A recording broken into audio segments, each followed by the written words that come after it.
DG Stéphane Balamwange Congo ya Lumumba Congo Tafachi beton Tango ekoki yo Tango yango yo ekoki Tolanda kango Papa Stéphane Balamwange Oh yeah. Bien. Le président Paul Kagame se réapparaît alors. Depuis quelque temps, il y a eu des spéculations que le président Kagame serait mort. Et c'est à travers sa rencontre avec l'ancien président nigérien Obasanjo que M. Kagame a réapparu. Beaucoup ont dit Kagame serait mort. Beaucoup ont dit Kagame est en Allemagne. Beaucoup ont dit Kagame était en Israël. Mais la vidéo, l'information que nous avons reçue, on nous dit M. Kagame n'est pas mort et M. Kagame est bel et bien vivant. Et d'ailleurs, il a rencontré le président Obasanjo et à travers leur rencontre, Basolo Liboué, Yokana Yebisayo. Batouaza Koloba que M. Kagame a koufaki. Oui, biso tout. Toyoki information wana.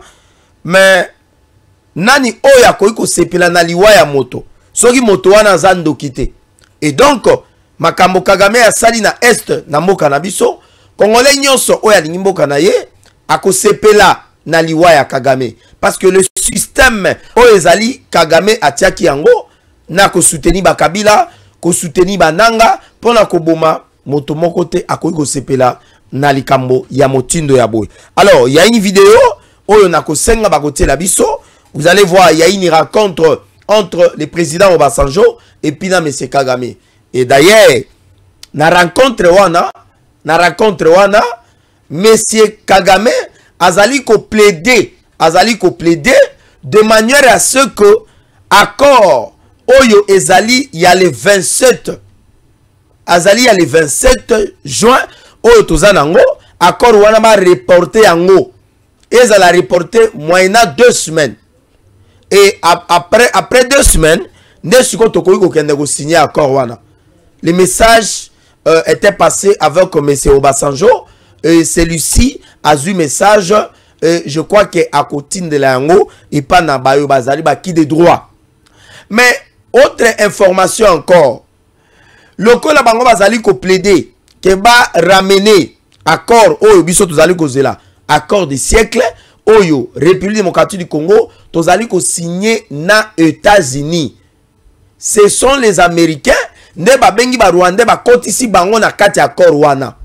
Donc ça le vola libala oyo biso to sali na République na États-Unis d'Amérique. Maintenant États-Unis d'Amérique atali ekete tozala mwasi na biso ya kala. Oyo biso tozana ye tokoki kotika yete ezali monsieur Paul Kagame avec le Rwanda. Yango moni ba bengi bango ba koti bango na kati. Maintenant M. Kagame aurait aussi envoyé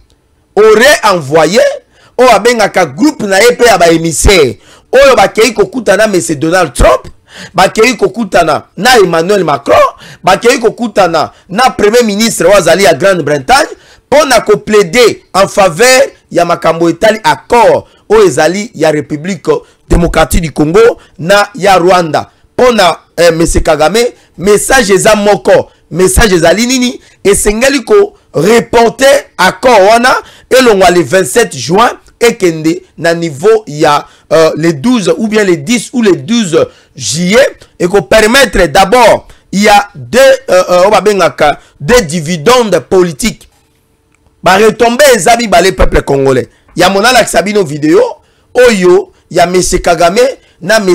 Obasanjo, oyo bakutani basololi lelo et je crois que débat nyonso autour ya makambo etali liwa soki nini ya M. Kagame ekwena mai. Et donc awa sikoyo tozali siko ko réfléchir comment maintenant ko déjouer o ezali politique ya Kagame o ya lobie ke esengeli les Américains ba reporter accord wana ba longola yango elongwa ndenge zalaki le 27 juin auto-fixaki entre gouvernement na biso na États-Unis d'Amérique. D'abord tobandaki yango na mois passé et le mois passé et il y a un mois de juin alors le 27 juin ezali kokende pona koluka ndenge nini tokoki sikoyo n'est-ce pas ya ko signer accord ekomemela biso kimia accord oyo ekopesa biso ba investissement privé accord oyo ekopesa peuple congolais o babengaka misala mais c'est Kagame amoni eke makambo ya guerre ya este eza kokende kosila lokola makambo ya guerre ya este eza kokende kosila alors qu'est-ce qu'il faut? Il faut maintenant monter des stratégies. La première stratégie ezali d'abord na kosa ki na beli naza komona na te nazala absent na mboka tango na ko apparaître et ko pesa déjà panique yango omoni apparition ya M. Kagame apparition ya M. Kagame et pesi bouliyeki naza na vidéo awa na ko pesa numéro oyo na ko tindela bino yango d'ailleurs na ko sala illustration vous allez voir comment M. Kagame akutani na M. Obasanjo oyo azali ancien président ya Nigeria. Ezali information biso tozui nde toza kopesa bino. Mesdames, chers compatriotes, mesdames, demoiselles et messieurs, M. Kagame a comprendre que le président Tshisekedi a longué sur le plan diplomatique. Parce que le président Bandi, campagne na yé, il a dénoncé l'agression rwandaise, je crois, et Bandaki Outouakala. Le président Zolobake, non voilà, c'est le Rwanda qui nous agressait, c'est le Rwanda qui continue à nous agresser, c'est le Rwanda qui occupe nos territoires, Batobandima qui chef de l'État. Awa siko yo, les concerts des nations, les États-Unis d'Amérique, balobi le 27 juin, Abu O Pia, bitumba nyonso ezako sila avec Obabengaka signature, il y a accord de paix. Oyo biso tozako signé na États-Unis, Rwanda paix à Gozarana bagoye bisaye papa. Au signaki accord de principe, n'est-ce pas? Fond. Le col au signaki accord de principe. Le col au signaki accord de principe. Yeba ke principe ya accord wana elobi boy. Yo koki ko longwali susu na mboka na yote. Oya ko katisa na Congo. Ko longwali susu na Congo te. Oba na ko yiba ba minere otinda kango na este. Yo koki lisude ko violer. On m'a bengi intangibilité à la frontière. Et c'est que respecter souveraineté, na intégrité, il y a République démocratique du Congo. Awa siko Kagame a comprendre, Kagame a yeko benga Obasanjo. Et le président Obasanjo, l'ancien président Nigeria, vous le savez, Azalaki na Doha, n'est-ce pas? À partir à Doha, après Doha, Obasanjo Azalaki na États-Unis. Oui, Obasanjo, ancien président ya Nigeria. Azalaki na Doha. Tango oyo chef de l'État bakei kokutana na M. Kagame après départ na bango. Il y a eu la rencontre entre les Américains, M. Massad Boulos, avec Ronnie Johnson, Bazalaki wana, avec d'autres représentants oyo Bazalaki M23 na gouvernement rwandais. Bazalaki wana M. Obasanjo Azalaki wana. Toye awana niveau ya Lomé avec la facilitation dans la médiation. Il y a M. For Yasingbe, M. Obasanjo Azalaki Pewana. Tokei na niveau ya États-Unis. Tango to longwe na niveau ya Lomé. À partir à Lomé, M. Obasanjo Longwa Kiwana, Tokei na yepe na États-Unis. Lorsque les États-Unis d'Amérique a imposé Rwanda a signé accord de principe. Oyo to signaki biso tozaki représenté na Madame Thérèse Kaikamba, la Wagner, où il a représenté Kimboka na biso, na mboka na yo mutoza kolanda ngai. Et puis Rwanda, azala qui représenté na monsieur le ministre des Affaires étrangères, où azali à Rwanda, bangone bakende ko représenter ba mboka wana mibale. Alors États-Unis a imposé ki bango et c'est ngebo signé accord de principe. Obasanjo na suka, azala ki ona kanga ki pe photo. Awa toza koloba awa. M. Kagame a koutani na Obasanjo. Mais pourquoi M. Kagame a yeko réapparaître l'issous? Landa n'a pas sabino information. Landa n'a pas sabino information. Les autres kozala vraiment molaïte parce que ngonga et zangonga, nous devons respecter les temps et puis permettre minobo comprendre magambo oyo toza kolinga ko sala pour ne pas aller trop loin. Maintenant, nous allons lire nous allons lire le pourquoi de la présence de M. Kagame à réapparaître. Urgent.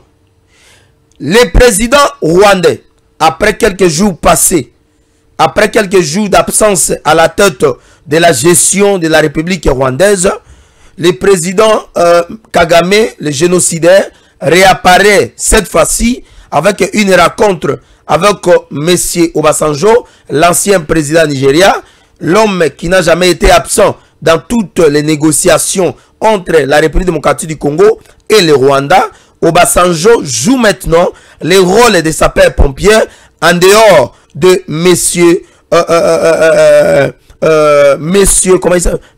le président du Togo, monsieur Faure Gnassingbé. Obasanjo vient avec un message précis. Nous citons: imposer à M. Kagame son apparition et de lui demander de ne pas continuer de s'entêter et de retirer ses troupes sur le sol congolais, car les Américains veulent investir en République démocratique du Congo. Dans le cadre du processus de Nairobi, dans le cadre du processus de Luanda, M. Kagame est obligé alors d'apparaître et de pouvoir sauver les deals entre les États-Unis d'Amérique, le peuple américain, le gouvernement américain, ainsi que la République démocratique du Congo. Aujourd'hui, nous sommes face à une impasse selon laquelle M. Kagame ne serait pas mort. M. Kagame serait vivant, mais malheureusement pour lui, il réapparaît au moment où la diplomatie du président Tshisekedi fait déjà rage sous la houlotte, notamment de Madame Thérèse Kayikwamba au niveau de la sous-région. Voilà, message autozuyango. C'est-à-dire quoi? Américain ba yebisi Obasanjo kende kokutana na M. Kagame. Yebisa ye place azali abima. Mais lorsque les Américains envoient un émissaire, envoient quelqu'un avec un message, c'est-à-dire que les Américains avaient déjà des informations que Kagame ne serait pas mort. Non, c'est nous les Noirs qui gardons les secrets ou l'information pour la mort. Les Blancs, l'homme est blanc, comme moi je l'ai connu. J'avais un ami belge qui me disait souvent, mais écoutez, la mort n'est qu'un voyage. Raison pour laquelle vous ici, vous voyez ça comme quelque chose d'étrange. Nous, lorsque la personne est morte, alors elle est morte, on ne garde pas les secrets. On doit annoncer à la population. Et surtout que nous sommes dans un contexte où c'est le président en exercice. C'est le président du Rwanda qui serait mort. Mais pourquoi ils doivent garder ça? Et même dans ma émission, que ce qui Kagame a koufaki, il a fallu déjà Mundele annoncer les médias occidentaux, les médias européens, asiatiques, balinga qui déjà balwango clairement que ce monsieur-là n'est plus de ce monde. Ce monsieur-là est mort. Mais puisque Mundele a bien noté, parce que hôpital Kagame a Keyuana, on a en Allemagne, on a en Turquie, on a machin. Ces gens-là, ils ont contact dans les médias de la place, ils ont renseignements dans bango, ils ont informations entre bango qui ne peuvent pas les échapper. C'est dans ce sens que moi je doutais un peu, il y a disparition de Kagame. Au moins qu'il a Akoufa après émission oyo. Ndenge bakutani na M. Obasanjo. Mais maintenant, M. Obasanjo vient maintenant avec un message. Oh, les Américains, qui déjà que ce monsieur-là ne serait pas mort. Ce monsieur-là, Aza vivant. Mais seulement, bazui ba information que Azali Kobanga ko se présenter na deal oyo toza ko linga ko signer na ba américain parce que ayebi que ozala premièrement humiliation oyo Félix Tshisekedi azolinga ko humilier ye na face du monde oyo azala ki a fond chéri ya ba américain et les américains batiki ba bomi libala na bango entre ye Rwanda na États-Unis bazui mwasi ya sika baza ko benga République démocratique du Congo. Et c'est comme ça que M. Kagame a montré que face à cette humiliation, je suis quand même souffrant, na cancer de la peau au niveau de ma tête. C'est comme ça qu'il est allé se faire cacher. Alors les Américains connaissant que Kagame a koufité, azape kobe la té. Na lobaki yango na émission mona salaki nandeko Stéphane Awake mais c'est Kagame a kiminde ko signer accord. Les Américains ont envoyé maintenant au Basanjo pour na koyebisa yeke boye bisaya bima. Toza na deal toza ko signer le 27. Akima kokima kima pamba wana te qu'il puisse réapparaître et faire alors un discours de paix. Awa toza ko zela awa. Mikoloza ko ya bomo na Kagame akosala discours ya paix, discours ya solidarité et Kagame va aller au-delà de présenter même les pardons au peuple congolais pour avoir orchestré ba bengaka ba tuerie na ba massacre na ba comment on appelle ça ba violence ya bande ko na biso ya ba mama na biso ya na niveau ya Goma. Donc deuxième des choses, les Américains l'ont imposé aussi que non esengeli asala tout pour na signer accord baza ko benga les dul o izali ya kimia o ko memela Congo na biso démocratique kimia. Mesdames, demoiselles et messieurs, alors pourquoi maintenant Kagame atini ba émissaire na ye na niveau ya nini na niveau ya Washington, mais c'est Kagame les a envoyés là-bas a ebisi bango lobby bokende na États-Unis bokende ko plaider bokende ko lobake cet accord va ramener yango elongwa na niveau il y a le 27 juin et kende na niveau il y a le 12 juillet. Déjà par un simple calcul, lorsque accord elongwe na niveau il y a le 27 et comme il a niveau il y a le 12 juin, c'est-à-dire qu'il va nous passer au moins 2 semaines. Et pendant ces 2 semaines, Kagame a kosala effort pour na koluka ko se ressourcer enfin ya ko armer lisusu ba soda na ye bazana RDC na M23 pour na koluka kozwa ba ville oyo bazalaki na contrôle na ngote enfin ya ko pousser Tshisekedi et permettre le président Tshisekedi à respecter ba conditions oyo Kagame azali kolinga ko pesa afin ya ko sauvegarder ba intérêt non seulement ya Rwanda mais ba intérêt pe o izali ya nani ya Monsieur Kabila. Raison pour laquelle vous allez voir qu'il y a la veille il y a rencontre ya Obasanjo na Monsieur Kagame Kabila alongwe na Goma accueilli na niveau ya Bukavu. Ah, tout ça Kabila est à Bukavu. Vous allez vous poser la question de savoir mais pourquoi M. Kabila azana Goma, azana Bukavu? Non, Kabila n'est pas arrivé à Bukavu par hasard. Au moment où tout ça tout ce que Kabila est en train de faire, cela est téléguidé par la magie, par l'esprit sorcellérique, par le dictat du Rwanda, où Azali Koluka ko poussé Félix Tshisekedi Azala asphyxié et à fond de pouvoir maintenant Yakondima ko signer accord na M23.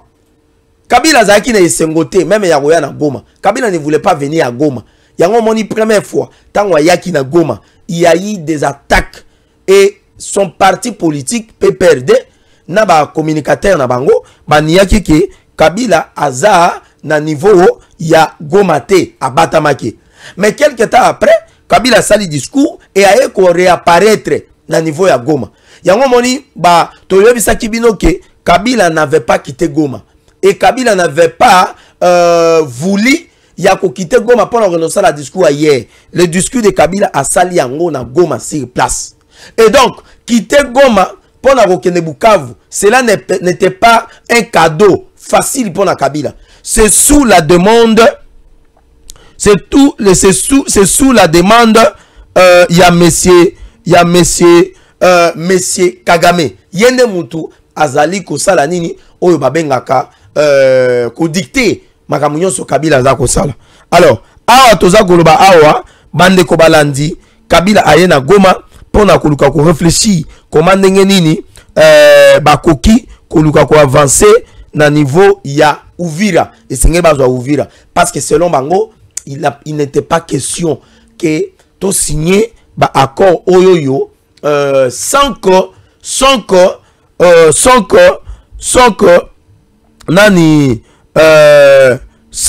excusez-moi sans que makambo babengi makambo ya deal ezala signé avant sans que ba intérêt à M23 ezala sauvegarder. Est-ce que je me fais comprendre? Yango moni Kabila azali ko sala nyonso za ko sala wana. Même ça qui bino la fois parce que Kabila zaki na Bukavu. Akutani na ba officier rwandais a posé problème makambo etali comment on appelle ça makambo etali comment bakoki ko relancer l'activité. Il y a un officier rwandais où il y a que les choses ne sont pas faciles. Les wazalendo bazali ko tiki la biso tâche facilité. Mbongo oui tozana mbongo mais corruption bazali ko tiki ndimate bakomi ko zo mbongo ba ola sa population. Et donc awawa to zali koyebisa bino que bandeko balandi. Donc comme je vous avais dit, M. Kagame est réapparu. Alors, nous voulons déjà commencer à chiter.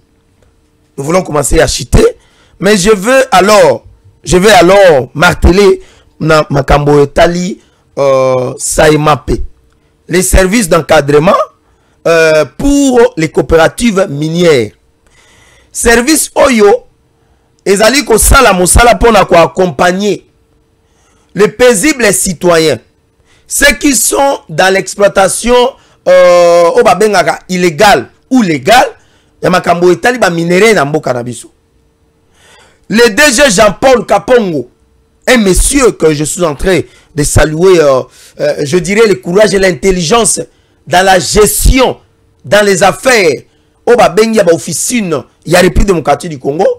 Il est en train de faire la preuve au babengaka, il y a une gestion efficiente à la tête de cette entreprise qu'on appelle les SAEMAP.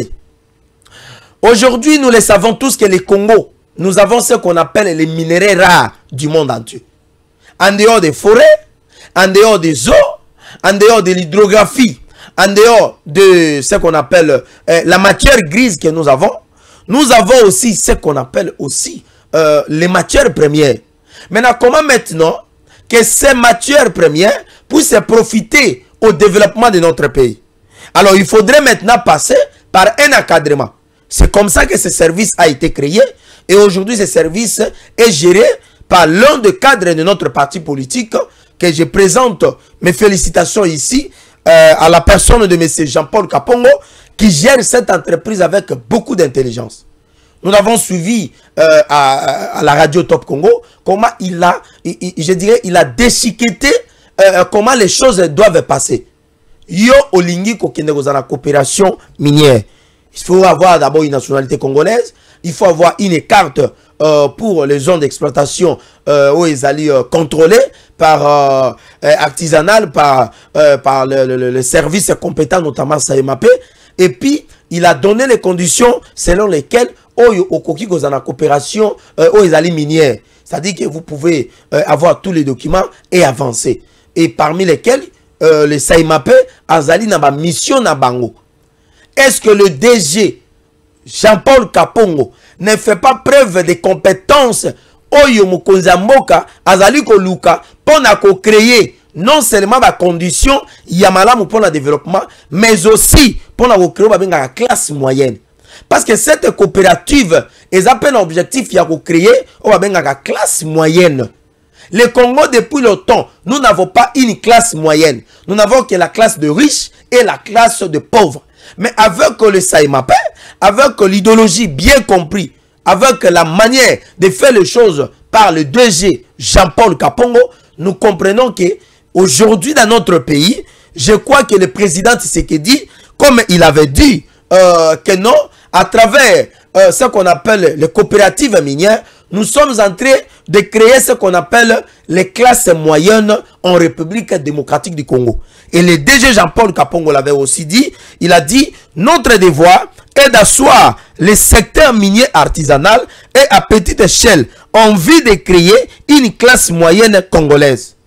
En faisant la promotion pour la création d'une coopérative en respectant les lois.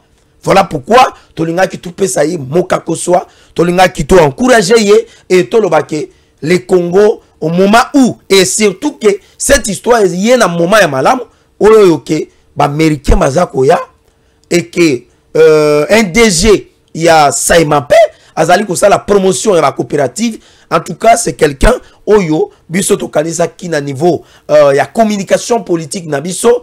Nous, les communicateurs de l'IDPS, pour nous ensemble, na ndekolanga ya moi Sinardine Nzongola, pour nous ndenge nini, tokoyi ko accompagner DG Nabiso et puis kopesa ye mokakoswa na mosala oyo azali kosala.